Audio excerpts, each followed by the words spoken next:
2/11/2029 உங்களுக்கு எதெல்லாம் work out ஆகும்? 100% ரியல் எஸ்டேட் ஒர்க் அவுட் ஆகிரும். ஏஜென்சியும் ஒர்க் அவுட் ஆகிரும். ஏஜென்சினா என்னங்க? Selling, buying, commission. வாங்குகிறோம், விற்கிறோம். ஒரு மொபைல் இருக்குது, 5000 வாங்குறீங்க, 5500 விற்கிறீங்க. அதான் செல். வாங்குறீங்க, பையிங், திருப்பி செல்லிங். உங்களுக்கு அது என்ன பிஸ்னஸ் பண்ணலாம்? எல்லா விதமான பிஸ்னஸ் பண்ணலாம். இதுதான் அதுதான் ஃபுட்டு பண்ணலாம், எல்லாமே நடக்கும். அது உங்களுக்கு ஏற்புடையதாக இருக்கும். எல்லா தொழிலும் செய்யலாம். இப்படி தான் இருக்கணும். Selling, buying. இல்லைங்க, எனக்கு எங்கள் அப்பா வந்துட்டு நல்லா வசதியான அவர் ஒரு பெரிய ஃபேக்ட்ரி வச்சு கொடுக்குறாரு, ப்ரொடக்ஷனு. அது எனக்கு நான் ஏற்கனவே அதில் கொஞ்சம் எக்ஸ்பீரியன்ஸ் இருக்குது, நான் செய்யலான்னு இருக்கிறேன். அப்படிலாம் இறங்கி பண்ணிங்கன்னா தோற்று போயிடுவீங்க.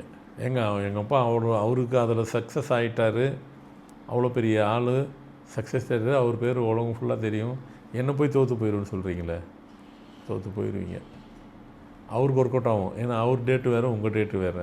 நான் உங்கள் டேட்டை பற்றி தான் பேசுகிறேன், 2/11/20 பற்றி பேசுகிறேன். அவரது பேசலை.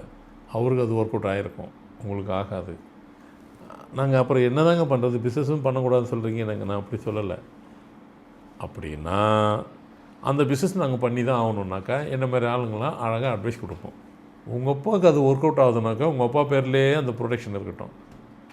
அவர்கிட்டருந்து நீங்கள் டீலர்ஷிப்பு நீங்கள் தனியாக ஒரு அக்ரிமெண்ட் போடுங்க. இப்போ பிஸ்னஸ் பண்ணுங்கள், சரியாக இருக்கும். ப்ரொடக்ஷன்லேயும் போய் நீங்கள் நின்றுக்கலாம் டெய்லி.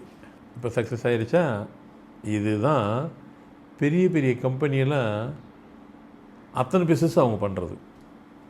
நான் என்ன மாதிரி நான் அட்வைஸ் கொடுக்குறது தான். உங்களுக்குள்ளே ஒரு அக்ரிமெண்ட் போட்டுங்க, ஒரு மியூச்சுவல் அக்ரிமெண்ட்டு. அது ப்ராப்பராகவே இருக்கட்டும், முறைப்பிரகாரமே இருக்கட்டும். அந்த முறைப்பிரகாரம் வந்துட்டு அஃபிஷியலாகவே இருக்கட்டும். நீங்கள் கணக்காகவே லீகலாகவே காட்டலாம். ஒரு அன்அஃபிஷியலாக நான் சொல்லலை, அஃபிஷியலாகவே செய்யலாம். உங்களுக்கு ஒர்க் அவுட் ஆகுது, அவருக்கு ஆகுது, உங்களுக்கு ஆகலை. எது யாருக்காகுதோ அவங்கள போட்டுட்டு அவங்ககிட்டருந்து நீங்கள் சப்பாக எடுத்துக்கிடலாம். அதெல்லாம் செய்யலாம். அதில் என்ன இருக்குது? அவர் அதை ப்ரொடெக்ஷன் பண்ணுறாரு, அவருக்கு ஒர்க் அவுட் ஆகுது, அவர்கிட்ட நான் டிஸ்ட்ரிபியூட்டர் வாங்குறேன். ரொம்ப பெருசுனாக்கா நீங்கள் சப் டிவிஷன் கொடுத்துருங்க, சப் டிஸ்ட்ரிபியூட்டர் கொடுத்துருங்க. அதிலே வந்துட்டு நீங்கள் சோல் டிஸ்ட்ரிபியூட்டர். அதெல்லாம் அக்ரிமெண்ட்லேயே இருக்குது. பிஸ்னஸில் அதெல்லாம் சோலுங்கிற ஒரு வார்த்தை இருக்குது.